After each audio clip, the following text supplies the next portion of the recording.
परिचय इंट्रोडक्शन। आज आईटी और आईटी सिस्टम्स हमारे दैनिक जीवन के व्यापक और अभिन्न अंग बन गए हैं।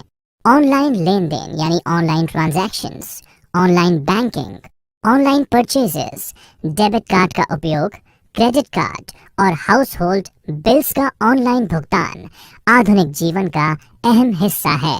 हम खरीदारी, शिक्षा, मनोरंजन, व्यवसाय और कई अन्य उद्देश्यों के लिए कंप्यूटर्स का उपयोग कर रहे हैं। इसलिए हमारी पर्सनल इंफॉर्मेशन, मेडिकल रिकॉर्ड, कर रिकॉर्ड, स्कूल और कॉलेज रिकॉर्ड सहित सभी प्रकार के विवरण इन कंप्यूटर्स में जमा किए जाते हैं। साइबर सिक्योरिटी को कंप्यूटर सिक्योरिटी के रूप में भी जाना जाता है। साइबर सुरक्षा का अर्थ कंप्यूटर हार्डवेयर, सॉफ्टवेयर, डेटा या सूचना आदि, साथ ही कंप्यूटर सिस्टम के कामकाज को किसी भी प्रकार के नुकसान, डिस्ट्रप्शन एवं चोरी आदि से सुरक्षा देना है। साइबर सुरक्षा hardware, software, network, database code, internet operator और कंप्यूटर सिस्टम से संबंधित किसी भी चीज पर प्रत्यक्ष या अप्रत्यक्ष रूप से लागू कई सुरक्षा तंत्रों यानी मल्टीपल प्रोटेक्शन मैकेनिज्म का एक संयोजन है। कंप्यूटर पर बढ़ती हुई निर्भरता और समाज में बढ़ते हुए इंटरनेट और स्मार्टफोन के उपयोग की वजह से साइबर सुरक्षा अब प्रतिदिन और अधिक महत्वपूर्ण होती जा रही है। इस अध्याय में साइबर खतरों यानी साइबर थ्रेट्स, इन खतरों से सिस्टम और व्यक्तिगत जानकारियों की सुरक्षा, ट्रस्ट सील और सुरक्षित ब्राउजिंग के बारे में जानकारी शामिल है। आईटी के सामाजिक, कानूनी और नैतिक पहलुओं को भी इसमें शामिल किया गया है। मैलवेयर को आमतौर पर हानिकारक उद्देश्य वाले सॉफ्टवेयर कोड के रूप में परिभाषित किया जाता है, जो कंप्यूटर से डेटा चोरी या डेटा को नष्ट करने का प्रयास करता है। यह आमतौर पर एक ईमेल अटैचमेंट, सॉफ्टवेयर डाउनलोड या ऑपरेटिंग सिस्टम की कमजोरियों के माध्यम से कंप्यूटर में प्रवेश करता है। मुख्यतः मैलवेयर इन प्रकारों में पाए जाते हैं: वायरस, ट्रोजन हॉर्सेस और स्पाईवेयर। वायरस एक सॉफ्टवेयर प्रोग्राम है जो आमतौर पर आपके ज्ञान के बिना अन्य किसी सॉफ्टवेयर प्रोग्राम में स्वयं की प्रतिकृति बनाता है और स्वयं को छुपाता है। कंप्यूटर वायरस फैलाने का सबसे आम तरीका वायरस को किसी भी ईमेल अकाउंट में मौजूद एड्रेस बुक में दर्ज सभी मेल आईडीज को मेल द्वारा प्रेषित करके किया जाता है। कई बार वायरस सीधे तौर पर नुकसान नहीं पहुंचाते, लेकिन जब वायरस अपनी प्रतिकृति लगातार बनाना जारी रखते हैं तो नेटवर्क भारी ट्रैफिक की वजह से अंत में धीमा पड़ जाता है। इस तरह से ये कंप्यूटर की वर्किंग को काफी स्लो कर देता है। ट्रोजन हॉर्स एक सही और नुकसान नहीं पहुंचाने वाला सॉफ्टवेयर प्रतीत होता है, लेकिन ये चुपके से कंप्यूटर पर वायरस या किसी अन्य प्रकार के मैलवेयर को डाउनलोड कर लेता है। स्पाईवेयर ये एक ऐसा सॉफ्टवेयर प्रोग्राम होता है जो कंप्यूटर पर आपकी सभी गतिविधियों पर सचमुच नजर रखता है और जासूसी करता है। ये आपकी सभी गतिविधियों को रिकॉर्ड करता है, जैसे वेबसाइट ब्राउजिंग इत्यादि। स्पाईवेयर का एक और रूप की लॉगर के रूप में जाना जाता है। की लॉगर आपके सभी की स्ट्रोक्स रिकॉर्ड करता है। कुछ की लॉगर्स आपके कंप्यूटर का एक नियमित अवधि पर स्क्रीनशॉट भी लेते हैं। की लॉगर के द्वारा रिकॉर्ड किया हुआ डेटा बाद में जिस भी व्यक्ति या संस्था ने इसे इंस्टॉल किया है उसे भेज दिया जाता है। इसे ईमेल द्वारा भी भेजा जाता है।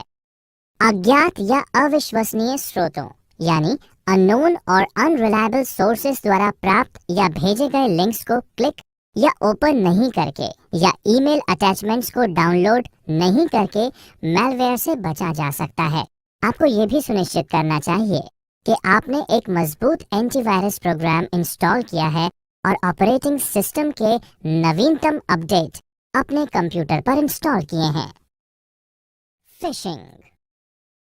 फिशिंग हमले यानी फिशिंग अटैक में आमतौर पर आपको आपके ईमेल पर एक लिंक भेजा जाता है, जिसमें क्लिक करने पर आपको अपनी व्यक्तिगत जानकारी दर्ज करने के लिए कहा जाता है।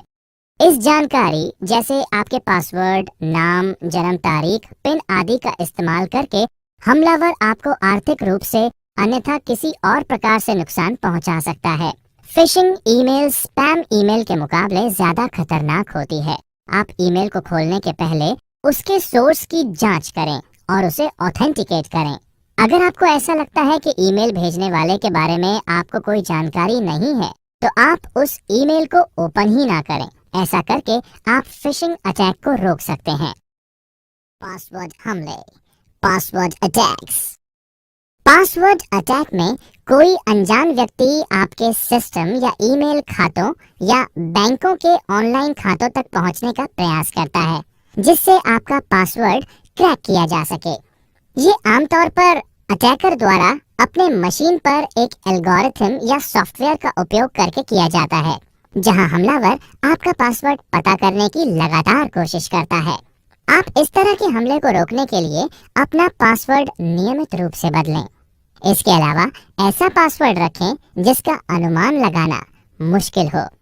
आप अपने पासवर्ड में बड़े अक्षर यानी upper case letters, lower case letters, numbers और स्पेशल कैरेक्टर्स जैसे @ एक्सक्लेमेटरी, परसेंटेज, हैश आदि का मिश्रण रखें और पासवर्ड न्यूनतम 8 कैरेक्टर का रखें। आपको ये भी सुनिश्चित करना चाहिए कि आपके पासवर्ड किसी भी फाइल में स्टोर नहीं हो। Denial of service attacks. इस मेथड में हमलावर ट्रैफिक या डेटा को आपके कंप्यूटर सिस्टम को भेजने के लिए कई अन्य कंप्यूटर्स का उपयोग करता है, जो आपके कंप्यूटर सिस्टम को ओवरलोड कर देते हैं और आपका सिस्टम कार्य करना बंद कर देता है। इस हमले को रोकने का सबसे अच्छा तरीका ये है कि आप सिस्टम को ऑनलाइन सुरक्षा निगरानी यानी ऑनलाइन सिक्योरिटी मॉनिटरिंग में रखें। नियमित रूप से सॉफ्टवेयर अपडेट करते रहें और आपके कंप्यूटर सिस्टम में आने वाले डेटा की निगरानी करते रहें, ताकि आप सही समय पर इस समस्या को पहचान सकें और उसका समाधान भी कर सकें। मेलवर्टाइजिंग। इस प्रकार के साइबर हमले में साइबर हमलावर एक विज्ञापन नेटवर्क का उपयोग करके विभिन्न वेबसाइट्स पर संक्रमित विज्ञापनों को अपलोड कर देता है। आप जब इन वेबसाइट्स पर जाते हैं और इन विज्ञापनों पर क्लिक करते हैं, तो एक मैलवेयर आपकी मशीन पर डाउनलोड हो जाता है। इसे रोकने का सबसे अच्छा तरीका ये है कि आप कॉमन सेंस का उपयोग करें और उन विज्ञापनों पर क्लिक ना करें जो आपको अवास्तविक से लगते हों, जैसे मुफ्त सामान देने का वायदा करने वाले विज्ञापन। इसके साथ ही आप ये भी सुनिश्चित कर लें कि आपने एंटीवायरस प्रोग्राम इंस्टॉल कर लिया है और ऑपरेटिंग सिस्टम के नवीनतम अपडेट अपने कंप्यूटर पर इंस्टॉल कर लिए गए हैं। वेब हमले, वेब अटैक्स। अधिकांश वेबसाइट यूजर्स को वेबसाइट से इंटरैक्ट करने की सुविधा देते हैं। इन इंटरैक्शन के माध्यम से वेबसाइट व्यक्तिगत जानकारी या वेबसाइट द्वारा आवश्यक किसी भी अन्य इनपुट का विवरण पूछा जा सकता है। वेब आधारित हमले इन इंटरैक्शन के माध्यम से हो सकते हैं।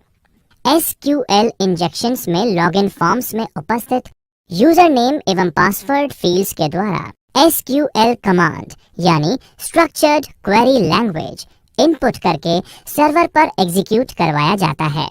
इससे आपका सिस्टम गलत ढंग से काम करना शुरू कर देता है। ये सबसे आम साइबर अटैक्स में से एक है। सेशन अपहरण, सेशन हाईजैकिंग। ये साइबर हमला इतना आम नहीं है। इसमें हमलावर क्लाइंट मशीन और सर्वर के बीच एक ऑथेंटिकेटेड सेशन की निगरानी करता है, उस सत्र को अपने नियंत्रण में ले लेता है, अन्यथा खत्म कर देता है। DNS poisoning. जैसा कि आपको पहले बताया गया है, DNS यानी डोमेन नेम सर्वर डोमेन नामों जैसे www.rkcl.in को कंप्यूटर और रूटर समझने वाली भाषा IP एड्रेस में तब्दील कर देता है। DNS पॉइजनिंग द्वारा इस प्रोसेस के साथ छेड़छाड़ की जाती है और ट्रैफिक को किसी अवैध वेबसाइट पर प्रेषित कर दिया जाता है। इसके द्वारा प्राय आपकी व्यक्तिगत जानकारी चुरा ली जाती है। त्वरित समीक्षा। साइबर सुरक्षा यानी साइबर सिक्योरिटी क्या है? साइबर सुरक्षा खतरों यानी साइबर सिक्योरिटी थ्रेट्स के प्रकार क्या हैं? कैसे सुरक्षित वेबसाइट्स या पोर्टल्स को पहचानें? How to identify safe websites and portals. Internet हमारी जिंदगी में क्रांतिकारी परिवर्तन लाया है। ये हमें समाचार पढ़ने, मनोरंजन का आनंद लेने, अनुसंधान करने, छुट्टियां बुक करने, खरीदने और बेचने, सीखना, बैंक और अन्य कई रोजमर्रा के कार्य करने में सक्षम बनाता है। हालांकि ऑनलाइन कार्य करने के साथ कई खतरे भी जुड़े होते हैं। ये खतरे मैलिशियस वेबसाइट्स पर जाने से या आपकी व्यक्तिगत जानकारी के लीक होने से हो सकते हैं। दुर्भावनापूर्ण, आपराधिक या अनुपयुक्त वेबसाइट्स, मैलिशियस, क्रिमिनल और इनएप्रोप्रिएट वेबसाइट्स पर जाने के ये जोखिम हो सकते हैं। वायरस और स्पाईवेयर, सामूहिक रूप से मेलवेयर के रूप में जो जाना जाता है। फिशिंग, जो आपके व्यक्तिगत या वित्तीय जानकारी प्राप्त करने के लिए डिजाइन किया गया है और संभवतः आपकी पहचान चुरा सकता है। नकली खरीदारी, बैंकिंग, दान, डेटिंग, सोशल नेटवर्किंग, गेमिंग, जुआ और अन्य वेबसाइट्स के द्वारा धोखाधड़ी। कॉपीराइट उल्लंघन, कॉपीराइट संरक्षित सॉफ्टवेयर, वीडियो, संगीत, फोटो या दस्तावेजों को कॉपी या डाउनलोड करना। अप्रत्याशित अनुपयुक्त सामग्री यानी अनएक्सपेक्टेड इनअप्रोप्रिएट कंटेंट का प्रकट होना। जब आप इंटरनेट का उपयोग करते हैं तो आपका ब्राउजर, उदाहरण के लिए internet explorer, opera, Chrome, safari या फायरफॉक्स, आपके द्वारा विजिट की गई सभी वेबसाइट्स का एक रिकॉर्ड रखता है जिसे हिस्ट्री कहते हैं। जब आप इंटरनेट का उपयोग करते हैं तो आपके द्वारा देखी जाने वाली वेबसाइट्स आपके इंटरनेट सेवा प्रदाता यानी इंटरनेट सर्विस प्रोवाइडर और ब्राउजर प्रोवाइडर को विजिबल होती है। इसलिए एक वास्तविक वेबसाइट को क्लोन करना संभव है।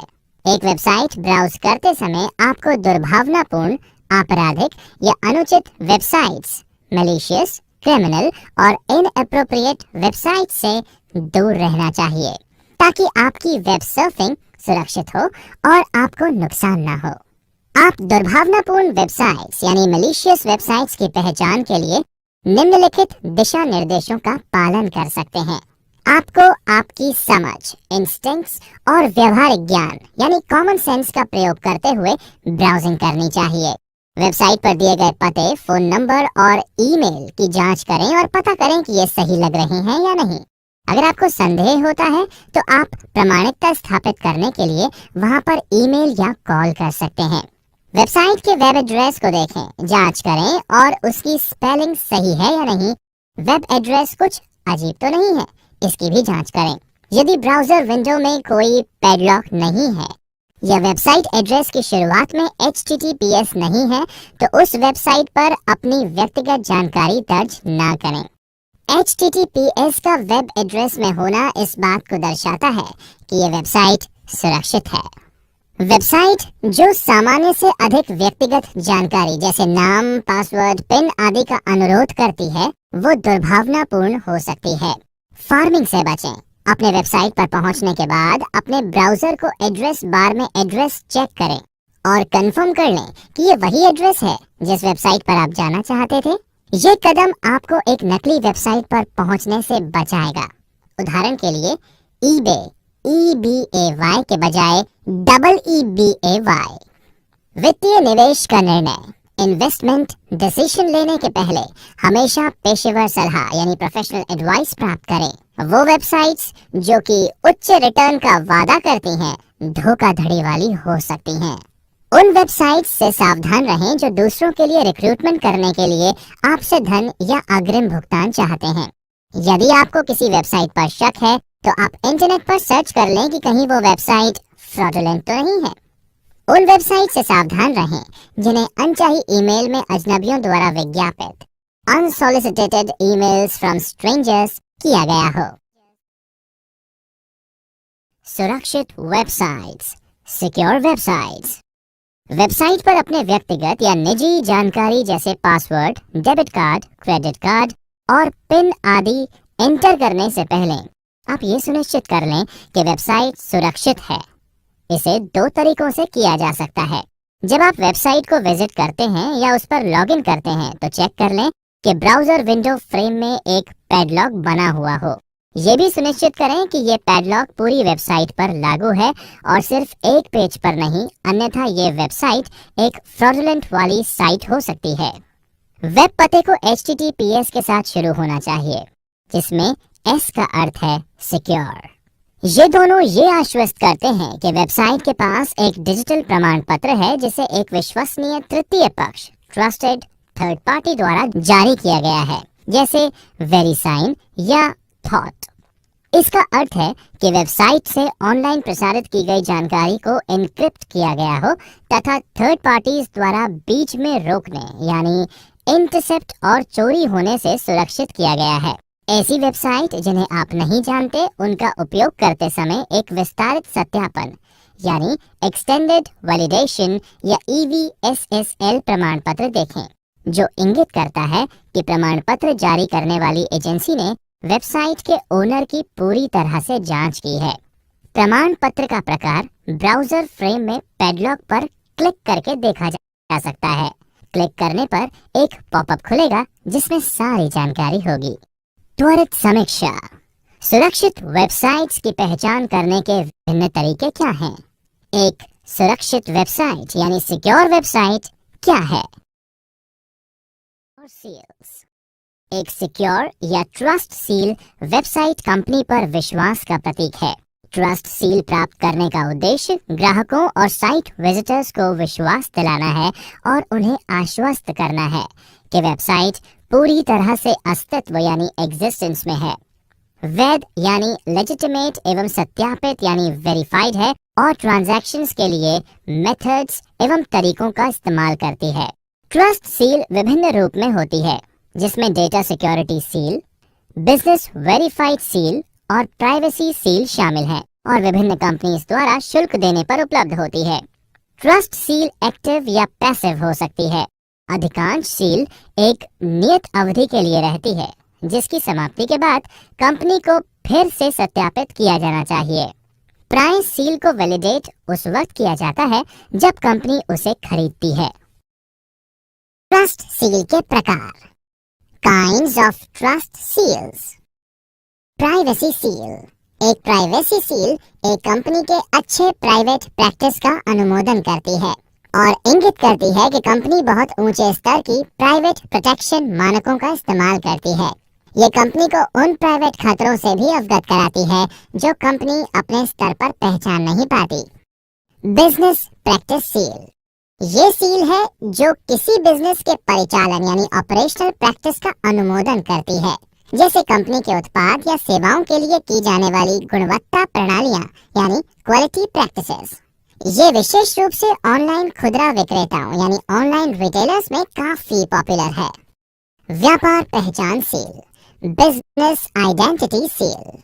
एक बिजनेस आइडेंटिटी यानी व्यावसायिक पहचान सील, जिसे एक वेरीफाइड एग्जिस्टेंस यानी सत्यापित अस्तित्व सील भी कहा जाता है।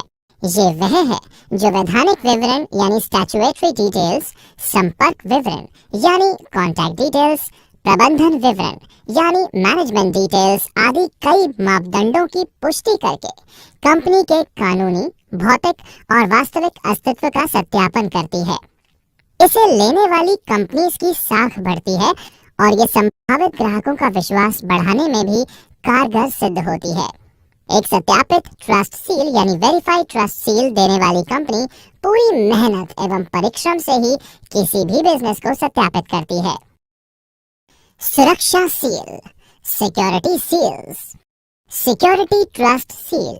ट्रस्ट सील सत्यापन यानी ट्रस्ट सील वेरिफिकेशन का सबसे लोकप्रिय प्रकार है। इसके दो प्रकार हैं, सर्वर वेरिफिकेशन और साइट वेरिफिकेशन।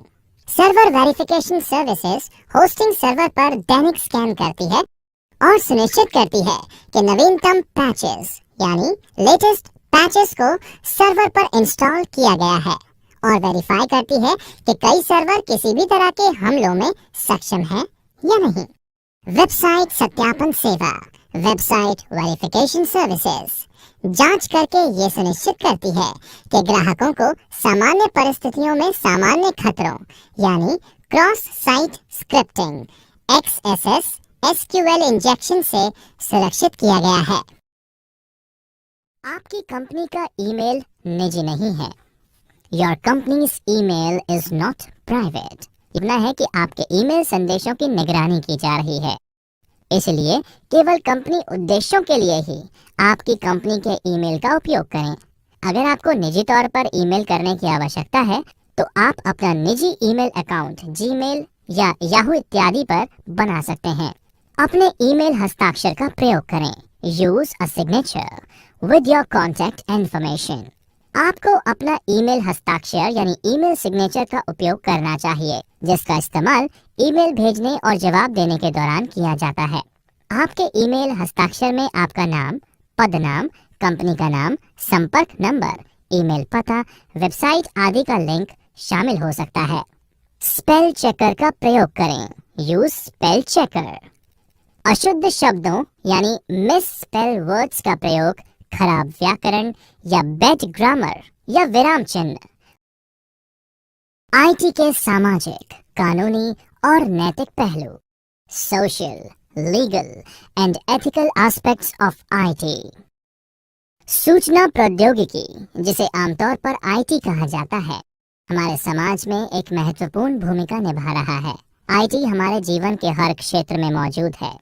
घरों से कार्यालयों तक, सामान्य स्टोरों से बड़े संगठनों में, गैर सरकारी संगठनों और सरकारी विभागों में और इसी तरह कई और स्थानों पर आईटी और आईटी सक्षम सेवाएं यानी आईटी एनेबल सर्विसेज बहुत तेज गति से बढ़ रही हैं। आईटी समाज में विकास एजेंट की भूमिका निभा रहा है, लेकिन साथ ही साथ हम साइबर अपराध यानी साइबर क्राइम, कॉपीराइट मटेरियल की चोरी यानी पायरेसी ऑफ कॉपीराइटेड मटेरियल, साहित्यिक मटेरियल की चोरी यानी प्लेगियरिज्म, जालसाजी आदि घटनाओं से भी परेशान हो रहे हैं।